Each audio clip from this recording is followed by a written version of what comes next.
Can I ask first of all, what do you hope that the visit this week has achieved in Botswana and Lesotho?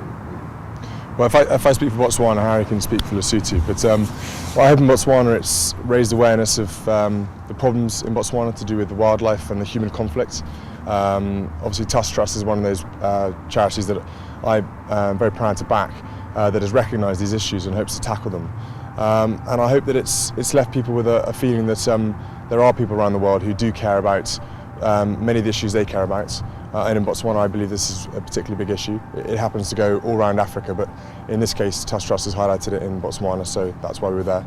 And I hope that a lot comes out of it, whether it be talking about it, actual action, or interest from other people who have expertise in that particular area. Well, from Lesotho, I mean, it was fantastic to get the opportunity to go back again. I mean, for the army training back at home, it's been very difficult to have the chance to go back. So that, firstly, for me was very nice to be able to see the projects on the ground. And finally, from Centre Bali's point of view, the Herboy projects are now starting to take shape, which is very, very exciting and something that myself and Prince Asa have been pushing towards from the word go. Obviously, having William over there was a real I wouldn't say treat, I almost said treat, but it was nice to have him there and show him what I've been trying to achieve out there.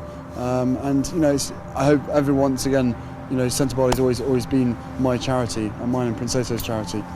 So it's just always nice to remind people, what's going on in Africa, how lucky people are back home, and just to sort of keep it at the forefront of their minds, even though football probably is more so.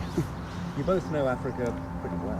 What is it about Africa that you find memories you'll be taking home? Yeah, well, I'll take away memories. Obviously, I mean, it was I hate to say it was quite fun travelling around Africa with Harry. And I was really glad I got a chance to see Centre Bali because I think he's done a fantastic job with it from starting from scratch. But several things I'll take away is really meeting new people again, seeing the Herb boys. I thought they were fantastic, and that was probably the most moving bit for me, was seeing those guys. I think they have a very, very hard time, and Centre Bali does a lot for them. In terms of what I got out of it with Tusk and Botswana, it's finally good to actually get into the ground and see some of the Tusk projects, which I've been meaning to for a while now. And their particular expertise in looking at the biofence project, which is this thing that we were talking about the other day, about using scent markings to keep the animals to one side so they don't stray into the crops of the humans. So it's been fantastic. There's been so many different areas we've looked at.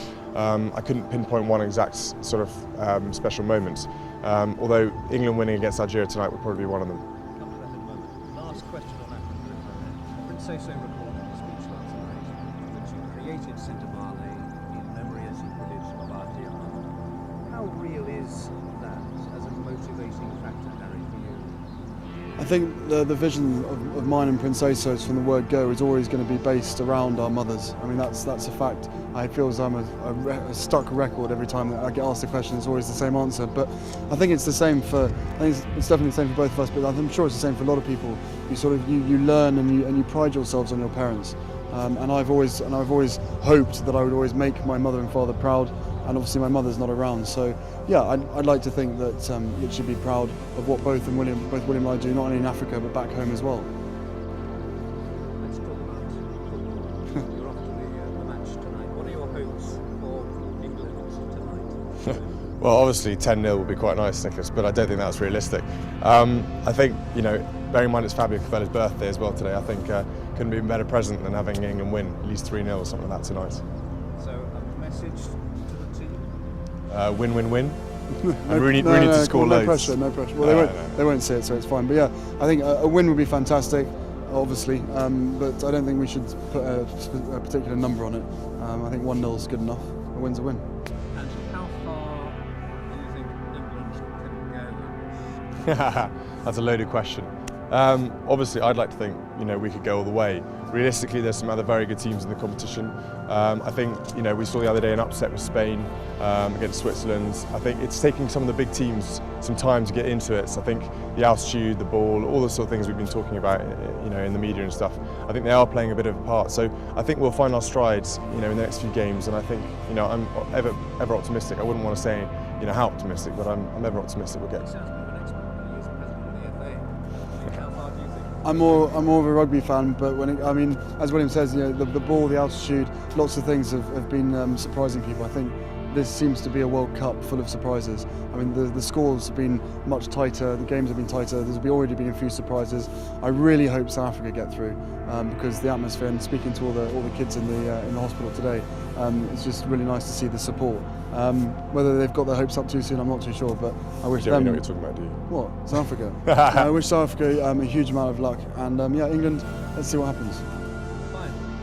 You'll have seen what having the World Cup. Well, from my point of view, personally, I adore Africa because it's so different.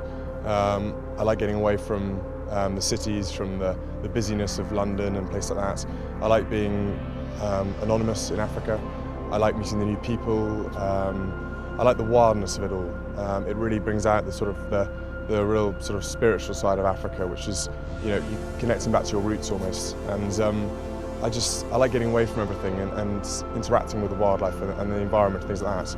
Particularly is where I go with Tusk. They do lots of translocation, rhino darting, lion darting. So you're actually getting a real hands-on with the wildlife, and you're actually seeing and feeling the sort of the conflict and the problems that the Africans face. Albeit there are many of them, but you're focusing on a couple that really matter. Nothing left, is there? But no, essentially what? Essentially what William says, just the wildness and just being out, being ourselves, you know, being able to sort of lose everything that's behind and just go off into Africa. I mean, I've got loads of friends in Africa as well, which is always a treat. But once again, Botswana, Lesotho, Zambia, you know, all the countries I've been to, especially recently as well, have just been very close to my heart. My heart's in Africa as well as obviously back home. But if I get a chance to go away, 9 times out of 10, it's Africa, and it's just a very special place. Not only because of the wildlife, but the people are just so friendly over here, and it's just really warming. It's been very moving. I imagine very special for you doing it together. Do you think the experience has changed you or your perceptions of Africa? No, I don't think so. I think William and I both share the same love for Africa and the same perceptions. Obviously, there's places within Lesotho, for instance, where we didn't go to, which would take me back to 2003 when I was first there, and you know, those kind of visual images of, you know, people lying in their beds, severely ill, does really bring it home. Whereas obviously this time it was more herb boys and small children. But I think for both of us, and I'm not going to speak for William, but I think for both of us, South Africa. How well placed do you think England is to bring the World Cup to England in 2018? Well, I think we'll see a great World Cup in South Africa. I think England could do an equally good job in 2018. I think we've got fantastic facilities. Bear in mind we'll have the Olympics, which will leave us with a good infrastructure. I hope the legacy of the Olympics also will provide good equipment and good sort of structure and a good example of how good we could do the 2018 games. And also at the end of the day, from the fans I've met and the way I've seen football, there's not a better place in Europe to host the football. There really is. I think, you know, England have got the passion, the fans, and I think we couldn't be better. Well, no, I just obviously you'd forget in 2015 as well. Obviously, we've got hosting the World Cup rugby as well, and with the I can see the people nodding, and with the stadia that we're going to put on there, I think that'll be a basis for the possibility of hosting the Football World Cup as well. So yeah, it's a lot of years of excitement ahead, maybe.